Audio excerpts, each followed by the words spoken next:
हर इंसान की जिंदगी में कभी न कभी ऐसा वक्त आता है जब सब कुछ होते हुए भी भीतर से खालीपन महसूस होता है, जैसे आत्मा कुछ खोज रही हो। एक ऐसी राह जो मन की शांति दे, जो जीवन को एक नई ऊर्जा से भर दे। ऐसे ही पवित्र अवसर होते हैं एकादशी के व्रत।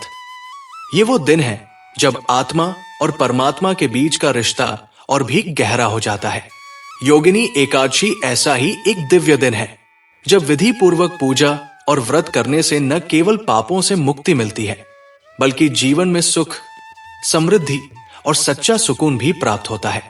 क्या आप जानते हैं, अगर योगिनी एकादशी के दिन पूजन सामग्री में एक भी चीज की कमी रह जाए तो आपका सारा पूजन अधूरा माना जा सकता है। क्या आप इस बात से परिचित हैं कि कुछ विशेष वस्तुएं केवल इसी व्रत में चढ़ाई जाती है, जो दूसरे व्रतों में नहीं? और क्या आपको पता है कि यदि एक विशिष्ट फूल इस दिन चढ़ा दिया जाए तो वो सीधे भगवान विष्णु की कृपा को आकर्षित कर सकता है? तो आइए जानते हैं योगिनी एकादशी 2025 की संपूर्ण पूजन सामग्री और उनका महत्व पूरी श्रद्धा और विस्तार के साथ। योगिनी एकादशी की पूजन सामग्री और उसका आध्यात्मिक महत्व। सबसे पहले बात करते हैं पूजा स्थल की शुद्धता की। योगिनी एकादशी का पूजन किसी शांत और पवित्र स्थान पर करना चाहिए। घर का मंदिर या फिर किसी तुलसी के पौधे के समीप का स्थान इस पूजन के लिए सर्वश्रेष्ठ माना जाता है।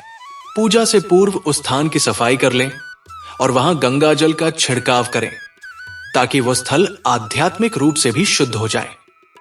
अब जानते हैं दीपक की भूमिका। इस दिन घी का दीपक जलाना अत्यंत शुभ माना गया है। गाय के शुद्ध देशी घी से बने दीपक में रुई की बाती डालकर उसे जलाएं। यह दीपक भगवान विष्णु को समर्पित किया जाता है और इसके प्रकाश से नकारात्मक शक्तियां दूर होती है। अब बात करते हैं फूलों की। योगिनी एकादशी के दिन पीले और सफेद रंग के फूल विशेष रूप से प्रिय होते हैं भगवान विष्णु को। खासकर तुलसी दल के साथ पीला चंपा या चमेली का फूल यदि चढ़ाया जाए तो पूजन का प्रभाव कई गुना बढ़ जाता है।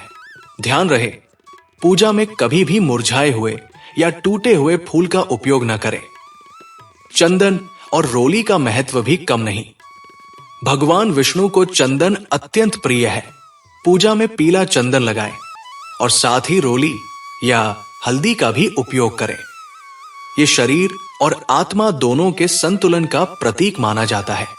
तुलसी दल के बिना पूजन अधूरा। योगिनी एकादशी में तुलसी का महत्व सर्वोपरि है। प्रत्येक भोग या नैवेद्य में तुलसी दल अवश्य डालें।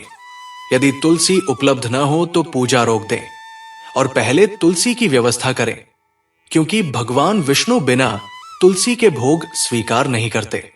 अब जानते हैं भोग की विशेष सामग्री के बारे में। इस दिन व्रती को सात्विक भोजन का ही भोग लगाना चाहिए, जैसे कि दूध, दही, फल, पंचामृत, खीर, सूखा मेवा इत्यादि। ये सभी वस्तुएं बिना लहसुन प्याज के शुद्ध रूप में तैयार की जानी चाहिए। साथ ही भोग में मिश्री या गुड़ का प्रयोग अत्यंत शुभ माना गया है। नारियल का चढ़ावा भी विशेष महत्व रखता है। एक साबुत नारियल भगवान विष्णु को समर्पित करें। इसे पूजा के बाद अपने घर के मंदिर में रख सकते हैं या फिर किसी ब्राह्मण को दान भी दे सकते हैं। अब बात करें विशेष धूप और अगरबत्ती की। गुग्गुल या चंदन की धूप इस दिन विशेष रूप से शुभ मानी जाती है। अगरबत्ती की सुगंध से वातावरण शुद्ध होता है और सकारात्मक ऊर्जा का संचार होता है। पूजा के दौरान गाय के गोबर से बने कंडों को भी जलाना अत्यंत फलदायी होता है। जल पात्र और कलश की भूमिका भी अहम है। एक तांबे या चांदी के पात्र में शुद्ध जल भरकर उसमें तुलसी का पत्ता डालें और कलश स्थापित करें। इस कलश को पूजा में उपस्थित भगवान विष्णु का प्रतीक माना जाता है। अब बात करते हैं दक्षिणा और दान की। योगिनी एकादशी के दिन पूजा के बाद ब्राह्मण को दक्षिणा देना, वस्त्र देना या अन्न का दान करना विशेष फलदायी होता है। यह व्रत केवल उपवास का नाम नहीं है, बल्कि आस्था, दया और सेवा का पर्व भी है। ध्यान और मंत्र जाप की सामग्री भी होनी चाहिए। भगवान विष्णु के नामों का जप करने के लिए रुद्राक्ष या तुलसी की माला का प्रयोग करें। इस दिन नमो भगवते वासुदेवाय मंत्र का जाप करें। इस मंत्र का उच्चारण मन से करें, हृदय से करें। तभी आप उस ऊर्जा को महसूस कर पाएंगे जो योगिनी एकादशी की रात आपको दे सकती है। पंचामृत बनाते समय ध्यान रखें। पंचामृत बनाने के लिए दूध, दही, शहद, घी और शुद्ध गंगा जल का उपयोग करें। इसे पूजा में भगवान को अर्पित करें और बाद में इसे प्रसाद रूप में ग्रहण करें। अब एक अद्भुत बात जो बहुत कम लोग जानते हैं, यदि योगिनी एकादशी के दिन पूजा की थाली में शंख रखा जाए और उसमें गंगा जल भरकर भगवान को अर्पित किया जाए तो इसे विशेष जल अर्पण कहा जाता है। यह न केवल रोग नाशक होता है बल्कि वंश वृद्धि और सौभाग्य की प्राप्ति में भी सहायक माना गया है।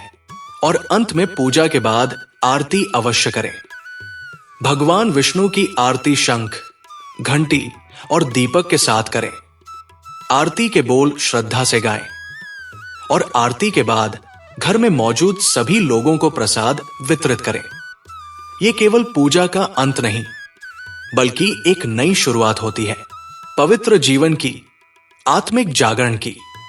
तो ये थी योगिनी एकादशी की पूजन सामग्री की विस्तृत जानकारी। लेकिन याद रखिए, पूजा में सबसे बड़ी सामग्री है आपकी श्रद्धा, आपका मन और आपकी भावना। क्योंकि यदि ये तीनों शुद्ध है तो भगवान तक पहुंचने के लिए न तो विशेष फूल चाहिए, नहीं महंगे दीपक, बस चाहिए एक पवित्र हृदय, एक सच्ची आस्था। अगर आज की इस जानकारी ने आपको जरा सा भी छू लिया हो तो इसे अपने दोस्तों और परिवार वालों के साथ जरूर साझा करें, क्योंकि ज्ञान बांटने से ही बढ़ता है और पुण्य भी। अब आपसे एक सवाल, क्या आप इस योगिनी एकादशी पर भगवान विष्णु को पीले फूल चढ़ाने का संकल्प लेंगे? अगर हां, तो कमेंट में लिखें, मैं तैयार हूं प्रभु की सेवा में।